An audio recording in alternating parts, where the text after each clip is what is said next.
तक्रारीची दखल वेळेवर घेतली असती तर डॉक्टर महिलेचे प्राण वाचले असते। साताऱ्याच्या ॲडिशनल एसपी डॉक्टर वैशाली कडुसकरांचं आता हे मत पाहायला मिळते। अत्याचाराच्या तक्रारीची दखल आधीच घ्यायला हवी होती।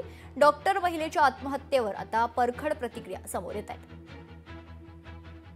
फलटण ग्रामीण पोलीस स्टेशनचे पोलीस उपनिरीक्षक गोपाळ बदने आणि एक सिव्हिलियन व्यक्ती प्रशांत बनकर यांनी त्यांना शारीरिक आणि मानसिक छळ केला आणि त्यामुळे त्यांना आत्महत्या करावी लागली असा त्यांनी मेसेज लिहून ठेवलेला आहे। त्या अनुषंगाने आपल्याकडे फलटण शहर पोलीस स्टेशनमध्ये BNS कलम 64(2)N आणि BNS कलम 108 म्हणजे जबरदस्ती शारीरिक संभोग करणं आणि आत्महत्येला प्रवृत्त करणं या कलमांमुळे गुन्हे दाखल झालेले आहेत।